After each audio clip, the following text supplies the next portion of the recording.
بسم اللہ الرحمن الرحیم۔ السلام علیکم۔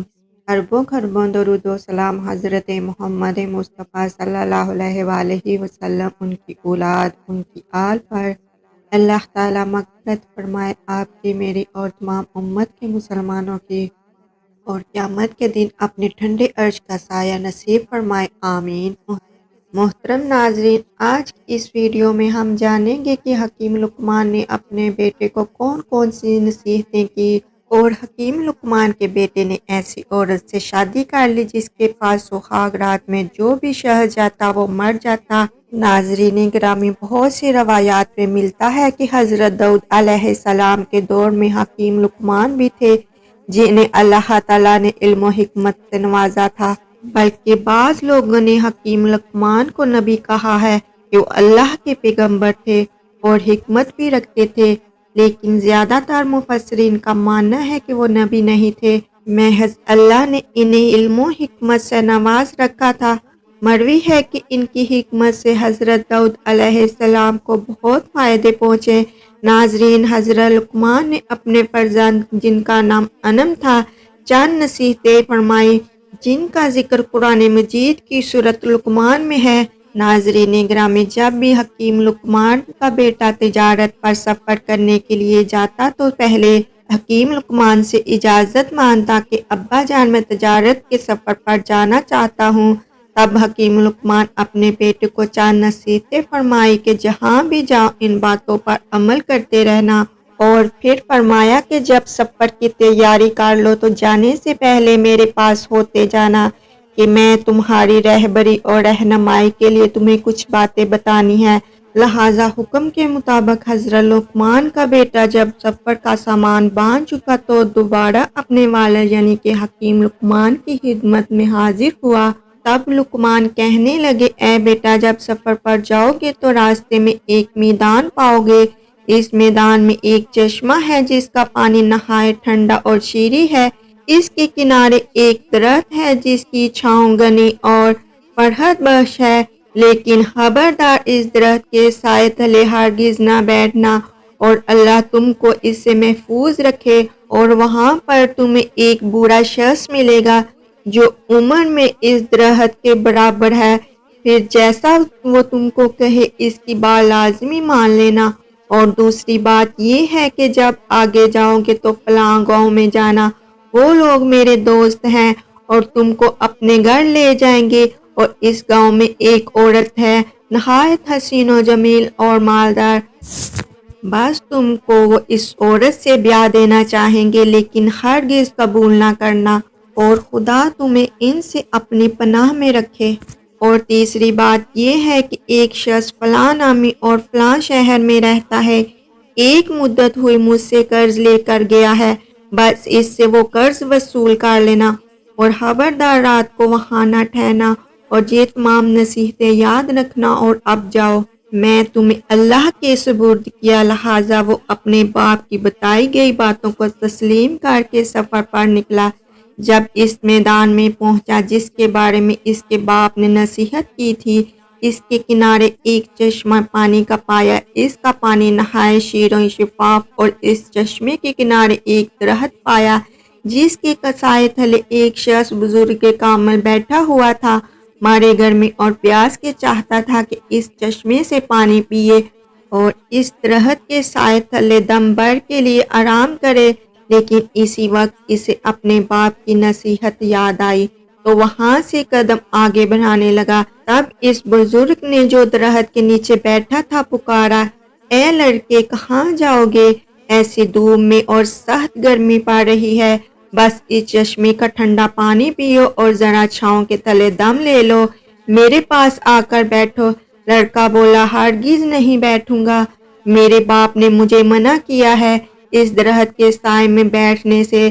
تب وہ بزرگ کہنے لگا، قسم ہے تیرے رب کی، اس دھوپ اور گرمی میں نہ جانا اور میرا کہا مان۔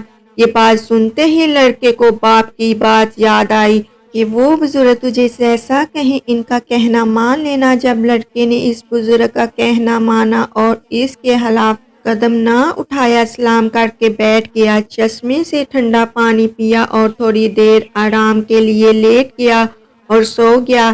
تب اس درخت پر سے ایک سانپ اس لڑکے کو کاٹنے کے لیے اترا۔ لڑکا سو رہا تھا لیکن بزرگ جاگ رہے تھے۔ بس اس بزرگ نے سانپ کو مار کر اس کا سر کاٹ لیا۔ جب لڑکا اٹھا تو دیکھا کہ ایک سانپ بغیر سر کے مردہ پڑا ہے۔ لڑکا اس بزرگ سے حقیقت معلوم کر کے حیران ہوا اور باغ کی پہلی نصیحت کا راز جانا۔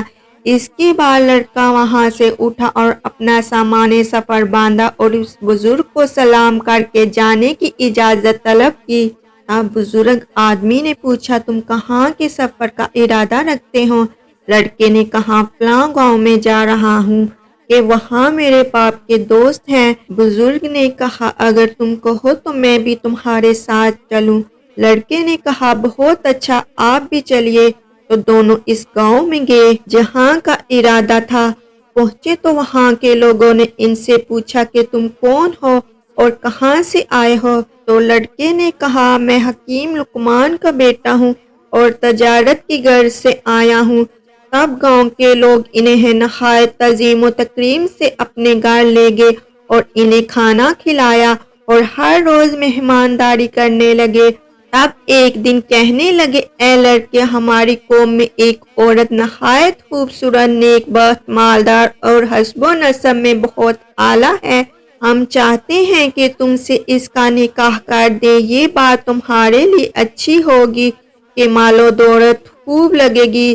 تب لڑکے نے کہا، میرے باپ نے منع کیا ہے کہ سفر میں کسی بھی امر کے پابند نہ ہونا ورنہ نقصان اور تکلیف اٹھاؤ گے۔ تب اس بزرگ نے جو ساتھ تھا کہنے لگا، جب یہاں کے سبھی رئیس آرزومند ہیں اور اس کی گواہی میں دیتا ہوں اور یہ بھی کہ وہ حسین و مالدار ہے تو شادی کرنے میں کوئی حرج نہیں، اور کوئی اور خیال نہ کر۔ اب لڑکے کو باپ کی نصیحت یاد آئی کہ وہ بزرگ جو بھی کہے اس پر عمل کرنا۔ تب حکیم لقمان کے بیٹے نے اس بوڑھے شخص کے کہنے پر اس عورت مالدار سے نکاح کیا۔ پھر ایک شخص جو کہ اسی قوم کا تھا اس لڑکے کے پاس آیا اور کہنے لگا کہ میں حضرت لقمان کی بہت عزت و تکریم کرتا ہوں اور اسی وجہ سے تمہارا بھی ہے رہا ہوں۔ تم نے ناحق اور اس عورت سے نکاح کیا، وہ بہت بری ہے اور یہ عورت تم سے پہلے اپنے 9 شوہروں کو اپنی خلوت گاہ میں مار چکی ہے، پس اب تم کو مار ڈالے گی۔ سو اگر تم بھلا چاہتے ہو تو کسی ہیلے بہانے سے نکل جاؤ۔ تب لڑکا اس شخص کی بات سن کر ڈر اور پچھتانے لگا۔ چنانچہ جب بوڑھے شخص نے اسے غمزدہ دیکھا تو پوچھا کہ تم کس بات کا سوچ کر پریشان ہو؟ کیا وجہ ہے جو میں تمہیں پریشان دیکھتا ہوں؟ تب لڑکے نے کہا، میں نے سنا ہے کہ میری بیوی کے جس سے میں نے یہاں نکاح کیا ہے وہ مجھ سے پہلے 9 شوہروں کو پہلی شب زفاف میں مار چکی ہے۔ میں ڈرتا ہوں کہ شاید مجھے بھی نہ مار ڈالے اور شاید اسی وجہ سے میرے باپ نے مجھے اس سے نکاح منع کیا تھا۔ تب اس بزرگ نے کہا، پریشان نہ ہو اور ہاتھ جمع رکھو، میں تمہیں ایک حکمت بتاتا ہوں۔ اس کو کرنا وہ یہ کہ جب رات کو تمہاری بیوی تمہارے پاس خلوت کدے میں آئے تو کسی بہانے سے اسے وہاں چھوڑ کر میرے پاس آ جانا، تب ہم اس کا علاج کریں گے۔ گر جب اس کی بیوی رات کو اس کے پاس خلوت کدہ میں آئی تب اس نے بہانے سے کہا کہ تم یہاں بیٹھو، میں ذرا باہر سے ہو کر آتا ہوں۔ بیوی نے پوچھا، کہاں جاتے ہو؟ لڑکے نے کہا کہ قضائے حاجت کو جاتا ہوں، تم تب تک یہاں انتظار کرو۔ اس کے علاوہ بھی ایک کام ہے، وہ میں آ کر تمہیں بتاتا ہوں۔ تب لڑکا وہاں سے نکلا اور سیدھا اس بزرگ کے پاس پہنچا۔ تب اس نے ایک آتش دان انگاروں سے بھرا ہوا لانے کو کہا۔ جب لڑکا آتش دان لے آیا تو بزرگ نے اس میں سانپ کا سر جو درخت کے نیچے سے کاٹ کر لایا تھا اس کو اس آتش دان میں رکھ دیا اور آتش دان کو لڑکے کے حوالے کیا اور کہا، اسے لے جاؤ اور اپنی بیوی سے کہو کہ برہنہ ہو کر اس آتش دان پر خود کو سینکو اور بعد میں اس آتش دان کو دوبارہ میرے پاس لے آنا۔ تب لڑکا وہاں سے گیا اور جیسا بزرگ نے کہا اپنی بیوی کو کہا اور لڑکے کے سینکنے کے بعد آتش دان واپس لے گیا۔ تب اس بزرگ نے دیکھا کہ وہ سانپ اس کی انگیٹھی میں جل رہا ہے۔ اب بزرگ نے کہا اب جاؤ اور بغیر کسی خوف کے اپنی بیوی سے جمع کرو کہ جس کا ڈر تھا وہ سانپ اس انگیٹھی میں جل رہا ہے، بس اسی وجہ سے اس کے پہلے شوہر مارے جاتے تھے۔ لہٰذا حکیم لقمان کے بیٹے نے پوری رات اپنی بیوی کے پاس رہا اور فجر کو باسلامت حلوت گاہ سے باہر آیا، اور قبیلے کے لوگ یہ تمام ماجرا دیکھ کر حیران ہوئے اور حکیم لقمان کے بیٹے کے بچ جانے سے خوش بھی ہوئے۔ اس کے بعد حکیم لقمان کے بیٹے نے ارادہ کیا کہ وہ اپنے باغ کے قرض دار کے پاس جا کر قرض وصول کرے۔ تب اس بزرگ سے کہا کہ فلاں گاؤں میں ایک شخص کے پاس میرے باپ کا روپیہ ہے، میں چاہتا ہوں جا کر اس سے وصول کروں۔ تب اس پیر بزرگ نے کہا میں بھی تمہارے ساتھ چلوں گا۔ اب دونوں آدمی اس شخص کے پاس گئے، وہاں کے لوگوں سے اس کے بارے میں پوچھا تو لوگوں نے کہا کہ وہ شخص تو بڑا فسادی اور دغا باز ہے، بس تم ناحق یہاں اپنی جان گنوانے کے راستے آ گئے اور تمہارے حق میں بہتر یہی ہے کہ یہاں سے واپس چلے جاؤ۔ اور وہ دغا باز آدمی کسی کا روپیہ لے کر واپس نہیں کرتا، لیکن ان دونوں نے لوگوں کی بات نہ مانی اور وہاں سے اس شخص کے پاس پہنچے اور سلام کے بعد لڑکے نے کہا میں حکیم لقمان کا بیٹا ہوں اور اپنے والد کا قرض وصول کرنے کے لیے آیا ہوں۔ تب اس نے کہا بہت اچھا، آپ ہمارے بزرگ زادے ہیں، سو آج کی رات ہمیں مہمان نوازی کا شرف بخشیے، صبح کو حساب کتاب کر کے جو روپیہ ہوگا وہ واپس کر دوں گا۔ لڑکے نے کہا میرے باپ کا حکم ہے کہ رات کو یہاں نہ ٹھہرو۔ تب اس بوڑھے بزرگ نے کہا جو کہ اس کے ساتھ تھے کہ اے لڑکے کوئی پرواہ نہیں، چلو آج کی رات یہاں رک جاتے ہیں، پھر جو خدا نے ہماری قسمت میں لکھا ہے سو وہ ہو کر رہے گا۔ لہٰذا اس بزرگ کے کہنے پر اس کی کرامت سے بھی حکیم لقمان کے بیٹے آگاہ تھے اور باپ کا حکم اور نصیحت بھی تھی کہ اپنے ساتھ والے بزرگ کی بات ضرور مان لینا۔ تب اسی وجہ سے دونوں رات کو اس دغا باز شخص کے مکان پر رہ گئے۔ جب کھانا وغیرہ سے فارغ ہو چکے تو ان دونوں کو ایک مکان پر لایا گیا جس میں دریا تھا، اور وہ مکان اسی طرح سے بنایا گیا تھا کہ جو کوئی اس رات کو سوتا جوار باٹا آتا اور اس کو ڈبو دیتا۔ ان دونوں کو اس مکان میں ٹھہرنے کو کہا، لہٰذا حکیم لقمان کا بیٹا سو گیا اور بزرگ جاگتے رہے۔ تب آدھی رات کا وقت ہوا تو موجیں چھڑنے لگی، پانی مکان پر چڑھ گیا۔ تب بزرگ نے لڑکے کو نیند سے بیدار کیا اور وہاں سے اٹھ کر اوپر بالاخانے میں تشریف لے گئے جہاں اس دغا باز آدمی کے بیٹے سو رہے تھے۔ وہاں سے اس کے بیٹوں کو تحت سمیت اٹھایا اور نیچے اپنے والی جگہ پر سلا دیا اور خود ان کی جگہ پر سو گئے۔ جب فجر کے وقت وہ شخص آیا اور دیکھتا ہے کہ دونوں اوپر والے طبق میں اس کے بیٹوں کی جگہ سو رہے ہیں اور اس کے بیٹے نیچے مکان میں ان کی جگہ پانی میں مردہ پڑے ہیں، تب پکار کر کہنے لگا کہ افسوس صد افسوس، میں نے تمہارے لیے یہ فریب کیا تھا کہ تم کو مار ڈالوں گا، لیکن میں اپنے فریب میں آپ ہلاک ہوا، میرے سب بیٹے مارے گئے۔ تب ان دونوں نے کہا کہ جو کسی کے لیے برائی کا ارادہ کرتا ہے تو وہ در حقیقت اپنے لیے کرتا ہے۔ الغرض لقمان کے بیٹے نے اس دغا باز شخص سے اپنے باپ کا روپیہ وصول کیا۔ اس بوڑھے بزرگ اور اپنی بیوی کو لے کر اپنے وطن واپسی کا سفر کیا۔ جب حکیم لقمان کا بیٹا اپنے گھر کے پاس پہنچا تو اس بزرگ نے سوال پوچھا کہ اے صاحبزادے، تو اتنا عرصہ میرے ساتھ رہا تو نے مجھے کیسا پایا؟ تب لڑکے نے کہا بے شک میں نے آپ کو نیک مرد پایا اور آپ کی برکت سے میں بہت سی مصیبتوں سے نجات پائی اور نیک بخت بیوی پائی اور اس قدر مال و ثبات پایا۔ تب اسی بزرگ نے کہا کہ مال میں سے مجھے بھی آدھا حصہ دو۔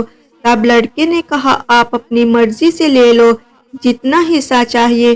بزرگ نے کہا ایک طرف بیوی کے ساتھ تھوڑا سا مال رکھا اور دوسری طرف زیادہ حصہ مال و ثبات کا رکھا اور لڑکے سے کہا ان میں سے جو تم چاہے رکھ لو اور دوسرا حصہ میرے لیے چھوڑ دو۔ تب لڑکے نے اپنی بیوی اور اس کے ساتھ والا تھوڑا حصہ مال و اسباب کا چنا اور کہا میرے لیے یہی کافی ہے۔ لہٰذا دونوں اپنا اپنا حصہ لے کر چلے گئے۔ تھوڑی دور گئے کہ بزرگ نے لڑکے کو آواز دے کر روکا اور اس سے پوچھا کہ اے حکیم لقمان کے بیٹے، تو نے کس وجہ سے مجھے مال کا زیادہ حصہ دیا؟ کہیں اس کی وجہ یہ تو نہیں کہ تم نے جو کرامتیں مجھ سے دیکھی ہیں ان کی وجہ سے مجھ سے خوف زدہ ہو کر زیادہ مال دیے جاتے ہو؟ لڑکے نے کہا ایسا بالکل نہیں، بلکہ یہ تو اس وجہ سے ہے کہ میں نے آپ کی برکت سے جو نفع اٹھایا اور مصیبتوں اور مشکلوں سے رہائی پائی تو ان سب سے خوش ہو کر آپ کو یہ سب اپنی خوشی اور مرضی سے دیے جاتا ہوں۔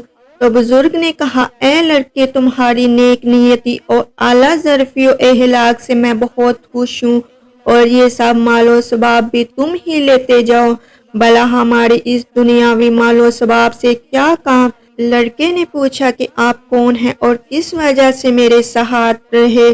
تو بزرگ نے کہا کہ میں اللہ کا بھیجا ہوا ایک فرشتہ ہوں، اور تمہارے باپ کی دعا کی وجہ سے اللہ نے مجھے تمہاری حفاظت و نگہبانی کے لیے مقرر کیا تھا، اور تم کو تمہارے باپ کا روپیہ دلایا اور راہ بتلائی، اور ہمارا ذمہ تو اللہ کے حکم سے لوگوں کے ساتھ بھلائی اور مہربانی کرنا ہے۔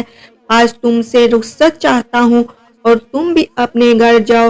تب لڑکا سب مال و اسباب اور بیوی کو لے کر گھر آیا اور تمام راستے کا حال و احوال اپنے باپ سے بیان کیا۔ حضرت لقمان نے بھی اللہ کا شکر ادا کیا۔ ناظرین گرامی، حضرت لقمان رحمۃ اللہ علیہ کی حکمت و دانائی کے موتیوں سے کتابیں بڑی پڑی ہیں، اس میں سے صرف ایک نصیحت کا ذکر کروں گا۔ آپ نے فرمایا کہ بیٹا، دنیا ایک گہرا سمندر ہے جس میں بہت سے لوگ غرق ہو چکے ہیں۔ تجھے چاہیے کہ دنیا کے اس سمندر میں اپنی کشتی کو تقویٰ بنا لے، جس کا برا ایمان، جس کا بات بند توکل اللہ ہو۔ ممکن ہے اس صورت میں تو اس سے بچ جائے، ورنہ نجات نہیں ہو سکتی۔ جو جھوٹ بولتا ہے اس کے چہرے کی رونق چلی جاتی ہے، جس کے اخلاق برے ہوتے ہیں اسے غم بہت زیادہ ہوتے ہیں۔ چٹانوں کو ان کی جگہ سے منتقل کر دینا زیادہ آسان ہے بنسبت نہ سمجھ کر سمجھانے کے۔ بیٹا، تو اگر کسی سے بھائی بندی کرنا چاہتا ہے تو اس سے پہلے اسے غصہ دلا کر دیکھ لے، اگر وہ اس غضب و غصہ کی حالت میں بھی تیرے ساتھ انصاف کرے تو تم نبھانا، ورنہ ایسے شخص سے بچنا۔ بیٹا، قرض لینے سے بچ، کیونکہ قرض دن کی ذلت اور رات کی فکر کا باعث ہے۔ بیٹا، ان باتوں کو کرنے سے رک جا جو تیرے منہ سے نکلتی ہیں، کیونکہ جب تک چپ رہے گا سلامت رہے گا، البتہ ایسی بات کر جس سے تجھے کوئی فائدہ حاصل ہو۔ ہماری دعا ہے کہ اللہ ہمیں بھی حکمت و دانائی کے خزانوں سے نوازے، ہمیں اور ہمارے بچوں اور تمام اہل اسلام کو برائیوں سے دور رکھنے اور اچھائیوں کی طرف راغب کرنے کی توفیق عطا فرمائے، آمین یا رب العالمین۔